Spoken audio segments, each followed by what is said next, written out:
حق تقاته ولا تموتن إلا وأنتم مسلمون. أعوذ بالله من الشيطان الرجيم. بسم الله الرحمن الرحيم.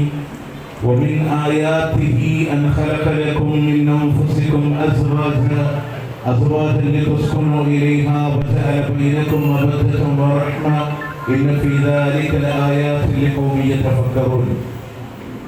ഏറെ സ്നേഹബഹുമാനങ്ങൾ നിറഞ്ഞ പ്രിയമുള്ള സഹോദരി സഹോദരന്മാരെ, വളരെ സന്തോഷകരമായ ഒരു വേളയിലാണ് നാം ഇവിടെ ഒരുമിച്ച് കൂടിയിട്ടുള്ളത്. മടിക്കേരി സ്വദേശികളായ സുബൈർ സാഹിബിന്റെ മകൻ മുഹമ്മദ് മഷൂദും പുത്തൂർ സ്വദേശി അഷ്റഫ് ആദം സാഹിബിന്റെ മകൻ ഫാത്തിമ ഷഹീരയും തമ്മിലുള്ള ഒരു നിക്കാഹിനെ സാക്ഷികളാവാൻ, അതോടൊപ്പം അവരുടെ ക്ഷണം സ്വീകരിച്ചുമാണ് നമ്മൾ വന്നത്. ഇത്തരം വേളകളിൽ നിക്കാഹിന്റെ ഭാഗമല്ലെങ്കിലും അവിടെ ഒരുമിച്ച് കൂടിയ ആളുകളോട് നൽകുന്ന ഉത്ബോധനം അഥവാ ഖുതുബത്തുൽ ഹാജ എന്ന പേരിലുള്ള വളരെ ലളിതമായൊരു സംസാരം മാത്രമാണ് നിങ്ങളുടെ ശ്രദ്ധയിൽപ്പെടുത്താറുള്ളത്. പ്രിയമുള്ളവരെ, മനുഷ്യനൊരു സാമൂഹ്യ ജീവിയാണ്. അതുകൊണ്ട് തന്നെ വിവാഹം എന്നുള്ളത് ഒരു നിർബന്ധിത സ്വഭാവം പോലെ തന്നെയാണ് ഇസ്ലാം അവരെ പഠിപ്പിച്ചിട്ടുള്ളത്. അല്ലാഹുവിന്റെ പ്രവാചകൻ സല്ലല്ലാഹു അലൈഹി വസല്ലമ വിശുദ്ധ ഖുർആനിന്റെ വചനങ്ങൾ ഓതി തന്നപ്പോൾ നമ്മോട് പറഞ്ഞു, വിവാഹം കഴിക്കാതെ ആരെങ്കിലും ബ്രഹ്മചര്യം അനുഷ്ഠിക്കുന്നുവെങ്കിൽ ബ്രഹ്മചര്യം അവർ പുതുതായി കൊണ്ടുവന്നതാണ്. അല്ലാഹുവിന്റെ മതത്തിന് അതിൽ യാതൊരു ബാധ്യതയുമില്ല. യുവസമൂഹത്തെ വിളിച്ചുകൊണ്ട് മഹാനായ പ്രവാചകൻ സല്ലല്ലാഹു അലൈഹി വസല്ലം സ്വഹീഹ് മുസ്ലിമിലെ കിതാബുൽ നിക്കാഹിലെ ഒന്നാമത്തെ ഹദീസ് തന്നെ, യാ മഅ്ശറ ശബാബി മൻ ഇസ്തതാഅ മിൻകുമുൽ ബാഅത ഫലിയതസവ്വജ്, അല്ലയോ യുവസമൂഹമേ, നിങ്ങൾ വിവാഹം കഴിക്കാനുള്ള കഴിവ് നിങ്ങൾക്ക് എത്തിക്കഴിഞ്ഞാൽ നിങ്ങൾ വിവാഹം കഴിക്കണമെന്ന് നബി സല്ലല്ലാഹു അലൈഹി വസല്ലം. ഒരു വലിയ പകൽ രക്ഷിതാവിന്റെ അടുക്കൽ വിവാഹപ്രായമായ മകനുണ്ടെങ്കിൽ അതിന് 18 21 കണക്കൊന്നുമില്ല. തന്റെ മകൾ വിവാഹത്തിന്റെ പ്രാപ്തിയാണെന്ന് ഒരു രക്ഷിതാവിനെ ബോധ്യപ്പെടുന്ന സമയം വന്നാൽ അവളെ വിവാഹം കഴിച്ചു കൊടുക്കേണ്ടത് ആ രക്ഷിതാവിന്റെ ബാധ്യതയാണ്. സമൂഹത്തിൽ അനാഥരായ മക്കളുണ്ടെങ്കിൽ അവരെ വിവാഹം കഴിച്ചു കൊടുക്കേണ്ടത് സാമൂഹ്യ ബാധ്യതയാണ്. പ്രിയമുള്ളവരെ, ഇതിൽ നിന്നും ഇസ്ലാം എത്ര പ്രാധാന്യം വിവാഹത്തിന് നൽകുന്നു എന്നുള്ളത് നമുക്ക് മനസ്സിലാക്കാൻ സാധിക്കും. എന്നാൽ എന്താണ് ഇസ്ലാമിലെ വിവാഹം എന്ന് പറഞ്ഞാൽ, ഒരുപാട് കാലമായി നിക്കാഹിന് സാക്ഷികളാവുന്ന ആളുകളാണ് നമ്മൾ. ഇസ്ലാമിലെ നിക്കാഹ് എന്ന് പറഞ്ഞാൽ വളരെ ലളിതമാണ്. മഹാനായ പ്രവാചകൻ സല്ലല്ലാഹു അലൈഹി വസല്ലം പറഞ്ഞു, ഖൈറുൻ നിക്കാഹി ഐസറ, നിക്കാഹുകളിൽ വെച്ച് ഏറ്റവും ഉത്തമമായത് ലളിതമായ വിവാഹമാണ്. വരനും വധുവിന്റെ രക്ഷിതാവും രണ്ട് സാക്ഷികളുടെ മധ്യസ്ഥതയിൽ ചെയ്യുന്ന കരാറാണ് ഇസ്ലാമിലെ വിവാഹം എന്ന് പറയുന്നത്. ഒരു ഖതീബിന്റെ റോളിൽ വന്നു നിൽക്കുന്ന എന്റെ പോലും പ്രസക്തിയില്ല ഇസ്ലാമിലെ വിവാഹത്തിന് എന്നതാണ്.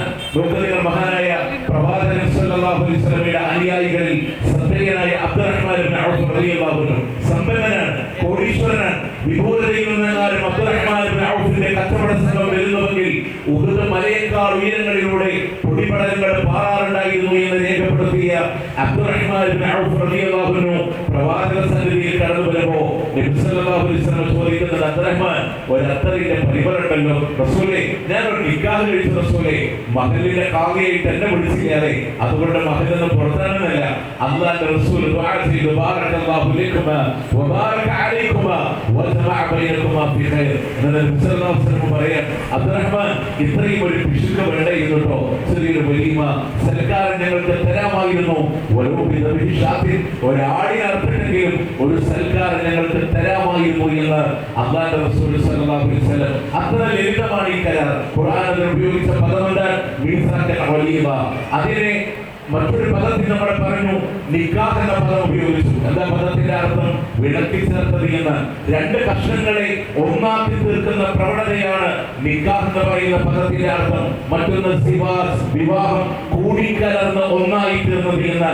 രണ്ട് വ്യത്യസ്തമായ ദിശയിലൊഴുകുന്ന പുഴകൾ അവ ഒഴിച്ചൊഴുകാനുള്ള അവസരം കൊടുക്കുമ്പോൾ അവ രണ്ടും കൂടിച്ചേരുമ്പോ നുരയും പതയും സ്വാഭാവികമാണെങ്കിലും ഒരൽപസമയം ഒരുമിച്ചൊഴുകാനുള്ള സാവകാശം കൊടുത്താൽ അവർ ശാന്തമായി ഒന്നായി ഒരുമിച്ചൊഴുകുന്നത് പോലെ ഒന്നായി തീരുന്ന പ്രവണതയാണ് ഇസ്ലാമിലെ വിവാഹം എന്ന് പറയുന്നത്.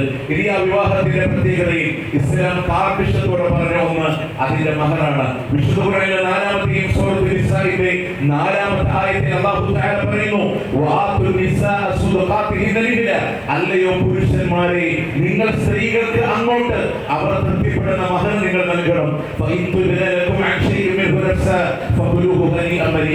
ആ കൊടുത്തതായ മഹറിൽ നിന്ന്, സ്ത്രീധനല്ലോ കൊടുത്ത മഹറിൽ നിന്ന് അവരെന്തെങ്കിലും ഇങ്ങോട്ട് തന്നാൽ അത് നിങ്ങൾക്ക് വാങ്ങിച്ചു ഭക്ഷിക്കാവുന്നത് ഒരു മഹറിന്റെ അടിസ്ഥാനത്തിൽ ലളിതമാണ്. നിങ്ങളൊക്കെ മഹാനായ പ്രവാചകൻ സല്ലല്ലാഹു അലൈഹി വസല്ലം തന്റെ അനുയായികളിൽ ഒരാളുടെ നിക്കാഹിന് വേണ്ടി തയ്യാറെടുക്കുമ്പോ പ്രവാചകൻ ചോദിക്കുന്നുണ്ട്, മഹറായി നിന്റെ വീട്ടില് ഒരു സെൽഫിന്റെ മോതിരമെങ്കിലും ഉണ്ടോ നോക്കി. റസൂലേ, കുടിക്കാനുള്ള പച്ചവെള്ളമില്ലാതെ എന്റെ വീട്ടിലൊന്നുമില്ല.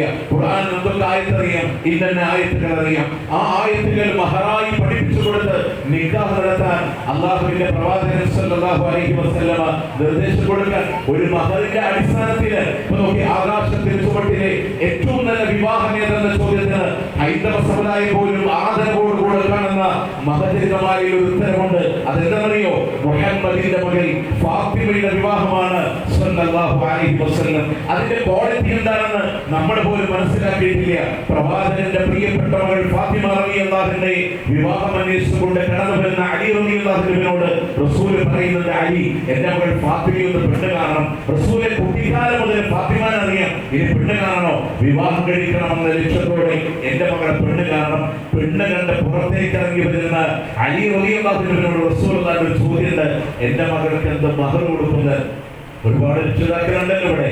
മകളെ പെണ്ണ് കാണാമെന്നവനോട് ഡിമാൻഡ് ഉണ്ടോ, ആഗ്രഹിക്കുന്നുണ്ടോ, പ്രതീക്ഷിക്കുന്നുണ്ടോ എന്ന് ചോദിച്ചതല്ലാതെ നട്ടലോടെ എന്റെ മകൾക്ക് എന്ത് മഹർ കൊടുക്കുമെന്ന് ചോദിക്കാൻ കഴിഞ്ഞിട്ടുള്ള രക്ഷിതാക്കൾ നമുക്ക് അലി റളിയല്ലാഹു പറയാൻ, ഈ കുടി അദ്ദേഹം പറയാൻ, ഈ പുൽഫുക്കാരെന്ന് പറയുന്ന വാളും ഈ പടക്കുതിരയുമല്ലാതെ എന്റെ കയ്യിലൊന്നുമില്ല, അത് വിറ്റിട്ടാണെങ്കിലും എന്റെ മകൾ ഫാത്തിമക്ക് മഹർ കൊടുക്കണമെന്ന് റസൂലുള്ളാഹി സ്വല്ലല്ലാഹു അലൈഹി വസല്ലം ഒരു മഹറിന്റെ അടിസ്ഥാനത്തിൽ ലളിതമായ ചടങ്ങിൽ നടക്കുന്ന ഒരു വിവാഹം. ഇനി പ്രിയപ്പെട്ടവരെ, ആ വിവാഹത്തിന്റെ ജീവിതം എന്താണ് കുടുംബ ജീവിതം എന്ന് പറഞ്ഞാൽ ഞാൻ നിങ്ങളുടെ മുന്നിൽ ശ്രദ്ധയോടുകൂടെ ഓതി കേൾപ്പിച്ച ഒരായത്തില്ലേ വിശുദ്ധ ഖുർആനിൽ അല്ലാഹു തആല പറയാണ്, വമിൻ ആയാതിഹി, അവന്റെ അപാരമായ ദൃഷ്ടാന്തങ്ങളിൽ പെട്ടതാണ് അൻഖലഖലകും മിൻ അൻഫുസികും അസ്വാജ, നിങ്ങളിൽ നിന്നും തന്നെയാണ് നിങ്ങൾക്കുള്ള ഇണകൾ സൃഷ്ടിച്ചതെന്ന്. നമ്മളുടെ സാധാരണ ഭാഷയിൽ ഉപയോഗിക്കുന്ന ഒരു പ്രയോഗമുണ്ട്, ലൈഫ് പാർട്ണർ എന്ന്. അല്ലാഹുവിന്റെ ഖുർആൻ പറഞ്ഞിട്ടോ, ലൈഫ് പാർട്ണർ മാത്രമല്ല ബോഡി പാർട്ണർ കൂടെയാണ്. നിങ്ങളിൽ നിന്നും തന്നെയാണ് നിങ്ങൾക്കുള്ള ഇണകളെ സൃഷ്ടിച്ചത്. അസ്വാജ, ഇണകളാൻ. മലയാളത്തിൽ നമ്മൾ പറയുമെങ്കിൽ എന്താ പറയാ, ഭാര്യ ഭർത്താവ്. കാരണം ഇസ്ലാമിൽ ഭാര്യയില്ല ഭർത്താവില്ല. എന്താണെന്നറിയോ? ഭാര്യ ഭരിക്കപ്പെടുന്നവരും ഭർത്താവ് ഭരിക്കുന്നവരുമാണ്. അറബിയിൽ ട്രാൻസ്ലേഷൻ എന്താ? സൗഹൃദത്തിന് ഇണയും തുണയുമാണ്. കൊണ്ടും കൊടുത്തും സഹകരിച്ചും സ്നേഹിച്ചും ജീവിക്കാറുള്ളവരാണ് ദാമ്പത്യ ജീവിതം. സമാധാനത്തോടുകൂടെ അവരുടെ കൂടെ വീട് കൂടി താമസിക്കാനാണ്. നിങ്ങൾക്കിടയിൽ മബദ്ധത്തും റഹ്മത്തും വെച്ചുതന്നവനാണല്ല. എന്താ മബദ്ധ എന്ന് പറഞ്ഞാൽ? പ്രണയം, ലവ്, സ്നേഹം. 90-ലധികം പദങ്ങളുണ്ട് അറബി ഭാഷയിലെ പ്രണയത്തിന്. അതിന്റെ സുപ്പീരിയർ പദവിയിൽ നിൽക്കുന്ന മബദ്ധ എന്ന് പറയുന്ന പ്രയോഗം അല്ലാഹു ഉപയോഗിച്ചു. വിവാഹം കഴിഞ്ഞാൽ ദമ്പതികൾക്കിടയിൽ ഉണ്ടാകുന്ന പ്രത്യേകമായ സ്നേഹമാണെങ്കിൽ പ്രായാധിക്യത്തിന്റെ മൂർധന്യാവസ്ഥയിലും തന്റെ പ്രിയപ്പെട്ടവൻ തളർന്നു കിടക്കുമ്പോഴും ശരീരത്തിന്റെ ടെമ്പറേച്ചർ എളുപ്പം മാറുമ്പോ ഹൃദയം നോക്കുന്ന കാരുണ്യത്തിന്റെ സ്നേഹമില്ലേ, ഇത് രണ്ടും നിങ്ങളിലൂടെ വെച്ചുതന്നവനാണ് അല്ലാഹു സുബ്ഹാനഹു വ തആല. പ്രിയമുള്ളവരെ, എന്താണ് ജീവിതം എന്ന് കൂടെ പറഞ്ഞ് ഈ സംസാരം ഞാൻ അവസാനിപ്പിക്കും. നിങ്ങൾ ആലോചിച്ച് നോക്കി, നമ്മളെല്ലാവരും നമുക്ക് കിട്ടേണ്ട അവകാശങ്ങളെ കുറിച്ച് ബോധ്യവാന്മാരാണ്. പക്ഷെ ഞാൻ ചെയ്യേണ്ട കടമകൾ എന്താണ് ഒരു കുടുംബ ജീവിതത്തിലെ? നിങ്ങൾ നോക്ക്, മഹാനായ പ്രവാചകൻ സല്ലല്ലാഹു അലൈഹി വസല്ലം ഒരു പുരുഷന്റെ റോള് പറഞ്ഞത് എവിടെയാണെന്ന് അറിയോ? നമ്മുടെ ആലോചിച്ച് ഈ നിക്കാഹിനെ ഒരുപാട് കാലമായി നമ്മൾ കാണാൻ തുടങ്ങിയിട്ട് ഈ നടക്കുന്ന ഉടമ്പടി എന്താണ് നമ്മൾ ആലോചിച്ചിട്ടുണ്ടോ? ഇവിടെ ഫാത്തിമ ഷഹീന എന്ന് പറയുന്ന മകളുടെ രക്ഷിതാവാരാണ്, വലിയാരാണ്? അഷ്റഫ് സാഹിബാണ്. ഇക്കാലം അത്രയും ആ മകളുടെ പിതാവ് വലിയ രക്ഷാധികാരി അഷ്റഫ് സാഹിബാണ്. പ്രിയമുള്ളവരെ, ഈ നിക്കാഹിന്റെ കരാർ ഇവിടെ നടക്കുന്നതോടുകൂടെ ആ മകളുടെ രക്ഷാകർത്തൃത്വത്തിന്റെ കൈമാറ്റമാണ്. ഇനി രക്ഷിതാവായി മാറുന്നത് മഷൂദ് എന്ന് പറയുന്നതിന്റെ അരികിലാണ്. അപ്പൊ പ്രിയമുള്ളവരെ, ഒരു മകളുടെ സംരക്ഷണത്തിൽ ഒരു മകളെ വളർത്തുന്ന കാലം അത്രയും ആ മകളുടെ കണ്ണുന്ന കാരണമായി നിറയുമ്പോ ഒരു വാപ്പാന്റെ ചങ്കപടക്കുമായിരുന്നുവെങ്കിൽ ഈ നിക്കാഹോടുകൂടെ ആ മകളെ മഷൂദ് ഏറ്റെടുക്കുന്നതോടുകൂടെ ആ മകളുടെ കണ്ണ് നിറയാതെ സൂക്ഷിക്കുന്നിടത്താണ് ഒരു പുരുഷന്റെ റോള് പൂർണ്ണമാകുന്നത്. നമ്മളൊക്കെ പറയുന്ന വരച്ച വരക്കപ്പുറത്തവർ നീങ്ങില്ല അല്ലട്ടോ. ഒരു വാപ്പയെ ഞാൻ സംരക്ഷിച്ചിരുന്നവോ അതിലേക്ക് വലിയ സംരക്ഷണങ്ങളെ തീർക്കുമ്പോഴാണ്. ഇതാണ് നിക്കാഹിന്റെ ഉടമ്പടിയുടെ കൈമാറ്റം നമ്മൾ മനസ്സിലാക്കേണ്ടതുണ്ട്. ഇനി മഹാനായ പ്രവാചകൻ സല്ലല്ലാഹു അലൈഹി വസല്ലം അവിടുത്തെ ഖുതുബത്തുൽ വിദാ, അവിടുത്തെ സല്ലല്ലാഹു അലൈഹി വസല്ലം അറഫയുടെ മൈതാനിൽ സ്ത്രീകൾക്ക് വേണ്ടി സംസാരിക്കുന്നുണ്ട്. വഖഫുല്ലാഹു ഫീ നിസായിക്കും, അല്ലയോ പുരുഷന്മാരെ, നിങ്ങളുടെ ഭാര്യമാരുടെ വിഷയത്തിൽ അല്ലാഹനെ സൂക്ഷിക്കണം കേട്ടോ. അവരുടെ വാപ്പാനെ സൂക്ഷിക്കണമെന്നല്ല, സഹോദരന്മാരെ സൂക്ഷിക്കണമെന്നല്ല, അല്ലാഹനെ സൂക്ഷിക്കണം കേട്ടോ. കാരണം എന്താണ്? അവിടെ നിങ്ങൾ സ്വന്തമാക്കിയത് അല്ലാഹന്റെ പേരിലുള്ള കരാർ കൊണ്ടാണ്. അവിടെ നിങ്ങൾക്ക് അനുവദനീയമായത് അല്ലാഹുവിന്റെ പേരിലുള്ള അമാനത്ത് കൊണ്ടാണ്. അതുകൊണ്ട് അവരോടുള്ള ഏത് പെരുമാറ്റങ്ങളും ചോദിക്കുന്നത് അല്ലാഹു സുബ്ഹാനഹു വ തആലയാണ്. ആ സംസാരത്തിന്റെ അവസാനത്തിൽ അല്ലാഹുവിന്റെ പ്രവാചകൻ പറഞ്ഞ ഒരു വാക്കുണ്ട്, വഅലൈക്കും പുരുഷന്മാരെ, നിങ്ങളുടെ മേൽ നിർബന്ധമാണ് മാന്യമായ ഭക്ഷണം കൊടുക്കണട്ടോ, മാന്യമായ വസ്ത്രം കൊടുക്കണട്ടോ.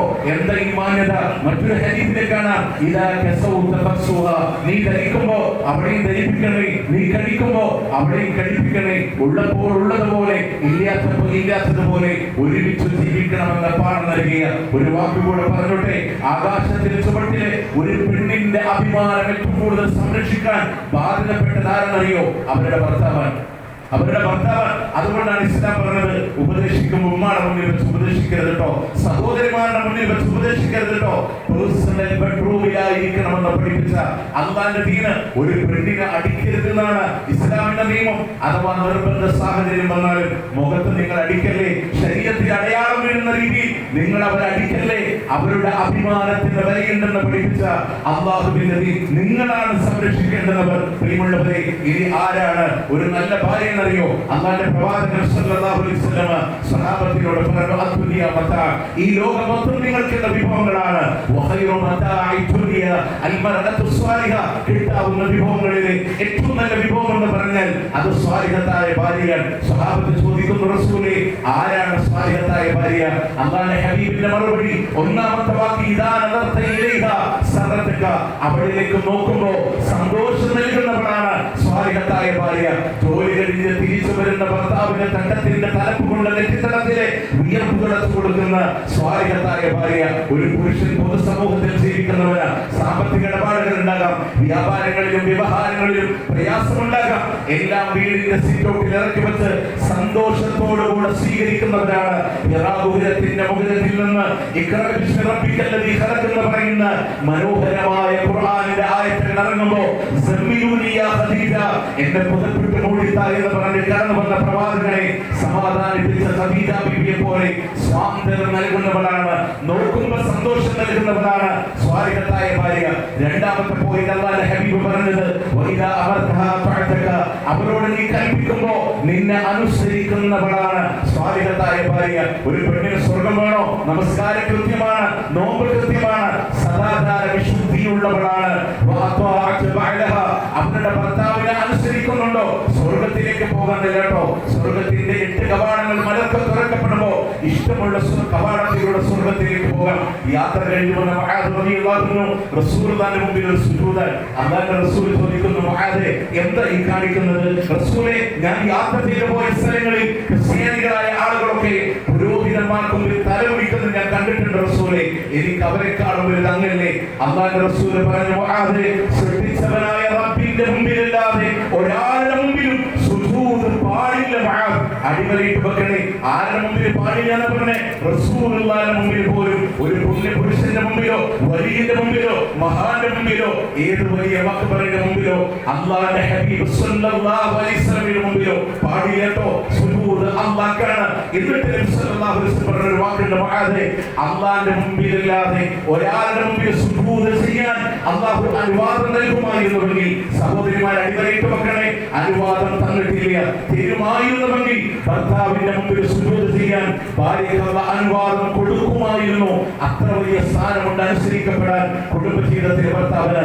അവസാനത്തെ പോയിന്റ്, ആധുനിക വർത്തമാന കാലഘട്ടത്തിന്റെ നാഡീസ്പന്ദനങ്ങളെ തൊട്ടറിഞ്ഞ് അല്ലാഹുവിന്റെ ഹബീബിന്റെ വാക്ക്, നീ അവിടെ വിട്ട് പ്രവാസ ജീവിതം നയിക്കേണ്ടി വന്നാൽ, നാട് വിട്ട് താമസിക്കേണ്ടി വന്നാൽ, നിന്റെ മക്കളെ, അവരുടെ ശരീരത്തെ, നിന്റെ സമ്പത്തിനെ നിനക്ക് വേണ്ടി കാത്തു സൂക്ഷിച്ചു വെക്കുന്നവളാണ് സ്വാലിഹത്തായ ഭാര്യ. ഭർത്താവ് നാട്ടിലില്ലേ, അവരുടെ ശരീരത്തെ അവന് വേണ്ടി കാത്തു വെക്കുന്നവരാണ്. ഒരത്തറ് പോലും ഒരു സുഗന്ധം പോലും സ്വാലിഹത്തായ പെണ്ണ് ഭർത്താവിന്റെ മുമ്പിലെല്ലാം ഉപയോഗപ്പെടുത്തി എന്നുള്ളതാണ്. അതുപോലെ തന്നെ അവന്റെ മക്കളെ പൊന്നുപോലെ നോക്കുന്നവരാണ് അവന്റെ സമ്പത്ത്. ഈ ശബ്ദം ശ്രമിക്കുന്ന സഹോദരിമാരെ, ഭർത്താവ് ഗൾഫുകാരനായിരിക്കാം, വിദേശത്ത് ജോലി ചെയ്യുന്നവരായിരിക്കാം.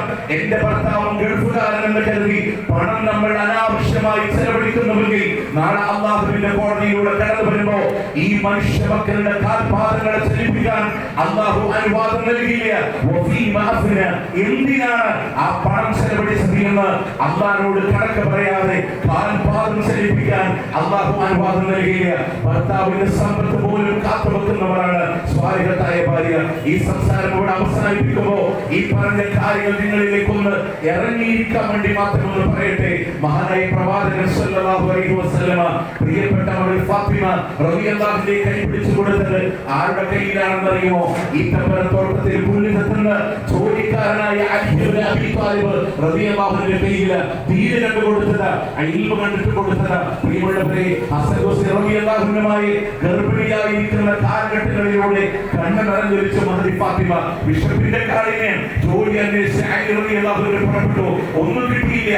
അവസാനം മരപ്പെട്ട പോലെ വിൽപ്പന നടത്തി കൈക്കുമ്പിളിലൂടെ കിട്ടിയ ഈത്തപ്പഴവുമായി വീട്ടിലേക്ക് കടന്നു വരുമ്പോഴ പിന്നിൽ നിന്നൊരു യാചന വിളിക്കുന്ന അലി ഭക്ഷണം കഴിച്ചിട്ട് ദിവസങ്ങളായി ആ ഈത്തപ്പഴം അയാളുടെ കൈവെള്ളയിൽ വെച്ചു കൊടുത്ത് വെറുതെയോടെ വീട്ടിലേക്ക് കടന്നു വരുമ്പോ സലാമടക്കിയിട്ട് ഫാത്തിമ ബി കൈയിൽ നോക്കിയിട്ട് ചോദിക്ക, ഒന്നും കിട്ടിയില്ലാതെ സങ്കടത്തോടുകൂടെ അകത്ത് കയറി കൈ തലക്ക് വെച്ച് മണർന്നു കിടക്കുമ്പോ മുടിയടകളിലൂടെ കൈത്തലോടിയിട്ട് ഫാത്തിമ ബി പറഞ്ഞൊരു വാക്കുണ്ട്, സാരമില്ല അലി, എനിക്ക് വിഷമമില്ല മോളെ ഫാത്തിമ, എന്നോട് വെറുപ്പ് തോന്നല്ലേ, കിട്ടിയ പഴങ്ങളെ യാസന്റെ കൈവെള്ളയിലൂടെ വെച്ചു കൊടുത്തതാണെന്ന് പറഞ്ഞപ്പോ അലിയെ അത് കൊടുക്കാതെ വന്നിരുന്നെങ്കിൽ എന്റെ മനസ്സ് വേദനിക്കുമായിരുന്നു. സ്വർഗത്തിന്റെ പഴം തിന്ന അനുഭൂതി ഇപ്പൊ ഞാൻ അറിയുന്നുണ്ടെന്ന് പറഞ്ഞ് മഹദി ഫാത്തിമ റളിയല്ലാഹുവിന് ഒരു കുടുംബ ജീവിതത്തിന്റെ എല്ലാം അതിലുണ്ട്. ഇത് ഞാനൊന്ന് പറഞ്ഞോട്ടെ, ഇത്ര വലിയ ഈമാന്റെ നിറകുടമായ ഫാത്തിമ ബീവിയോട് ഒരിക്കൽ പിണങ്ങിയിട്ട അലി റളിയല്ലാഹുവിന് മണലിൽ കിടന്നുരുളുന്നത് റസൂലുള്ളാഹി വന്ന് നോക്കുമ്പോൾ ദേഹമാസകല മണൽ അബൂബക്കർ മണ്ണിന്റെ വാപ്പ ഉരുട്ടുപോന്ന് പറഞ്ഞ സല്ലല്ലാഹു അലൈഹി വസല്ലം. പ്രിയമുള്ളവരെ, ആ ഫാത്തിമ ബീവിനേക്കാൾ വലിയ തങ്കക്കുടങ്ങളൊന്നുമില്ലല്ലോ പടച്ചോ നമ്മുടെ കയ്യിൽ തന്നെ. പെണ്ണിനെ പടച്ച അള്ളാന്റെ വാക്ക്, പെണ്ണിനെ പടച്ച അള്ളാന്റെ വാക്ക്, പെണ്ണിന് ന്യൂനതയുണ്ട്. അതേ അളവ് വീണ്ടും ആവർത്തിക്കുന്നു. ആ ന്യൂനതകളെ കവർ ചെയ്യാനുള്ള ഒരുപാട് പോസിറ്റീവ്സുകൾ അവരിലുണ്ട്. അവരുടെ ശരീരം തിരിച്ചു കൊടുക്കാൻ, അവരുടെ അപാകതകളോട് മാപ്പ് കൊടുക്കാൻ അവർക്ക് നമ്മളല്ലാതെ ആരാ പ്രിയമുള്ളവരുള്ളത് എന്നൊരു മനസ്സോടുകൂടെ പ്രവർത്തിക്കാൻ. പ്രിയമുള്ളവരെ, മാതാപിതാക്കളെ ഇനി ഒന്നാണ്. ഇനി മശൂദിനെ സംബന്ധിച്ചിടത്തോളം, ഫാത്തിമ സിദ്ദീഖയെ സംബന്ധിച്ചിടത്തോളം രണ്ട് ഭാഗത്തും മാതാപിതാക്കളുണ്ട്. അവരോടുള്ള സ്നേഹവും സ്വന്തം മാതാപിതാക്കളോട് എങ്ങനെ പെരുമാറുന്നതോ അത് തന്നെയാണ് ഭർത്താവിന്റെയും ഭാര്യയുടെയും മാതാപിതാക്കൾ. ആ സ്ഥാനത്തേക്ക് അവർ മാറുകയാണെന്ന് മഹനീയത ഉൾക്കൊണ്ടുകൊണ്ട് ജീവിക്കണമേ എന്ന് മാത്രം ഓർമ്മപ്പെടുത്തി ഈ സദസ്സിൽ കൂടിയ മുഴുവൻ ആളുകളോടും ഇൻഷാ അല്ലാഹ് ഈ നിക്കാഹിന്റെ അവസാനത്തിൽ ഈ വധൂവരന്മാർക്ക് വേണ്ടി വലിയൊരു പ്രസന്റേഷൻ കൊടുക്കാൻ ബാധ്യപ്പെട്ടവരാണ് നമ്മളെല്ലാവരും. നമ്മൾ പറയും ഞങ്ങൾ ആരും കൊണ്ടുപോയിട്ടില്ലല്ലോ, അത് വർണ്ണക്കടലാസിൽ പൊതിഞ്ഞതോ സ്വർണ്ണാഭരണങ്ങളൊന്നുമില്ല. ഈ നിക്കാഹിന്റെ അവസാനത്തിൽ വധൂവരന്മാർക്ക് വേണ്ടി ആശംസകൾ നേർന്ന് നാം നടത്തുന്ന പ്രാർത്ഥനയാണ്. ഇസ്ലാമിൽ നിക്കാഹിന് ശേഷം പ്രാർത്ഥനയുണ്ട്. അത് നമ്മൾ നടത്തേണ്ടതാണ്. വേണമെങ്കിൽ ഒരു ഹത്തീബിന്റെ റോൾ ഒഴിവാക്കാൻ എനിക്ക് ഇവിടെ നീട്ടിയൊരു ദുആ വിടാം, നിങ്ങളെ കൊണ്ട് ആമീൻ പഠിപ്പിക്കാം. പ്രിയമുള്ളവരെ, അത് ഇസ്ലാമിന്റെ മാതൃകയില്ല. എങ്ങനെയാണോ റസൂലുള്ളാഹി സ്വല്ലല്ലാഹു അലൈഹി വസല്ലം നിക്കാഹ് നടത്തിയത് അതുപോലെയാണ് നമ്മൾ നിക്കാഹ് നടത്തേണ്ടത്. അല്ലാഹുവിന്റെ ഹബീബ് എങ്ങനെയാണോ ദുആ പഠിപ്പിച്ചത് അങ്ങനെയാണ് നമ്മൾ ദുആ ചെയ്യേണ്ടത്.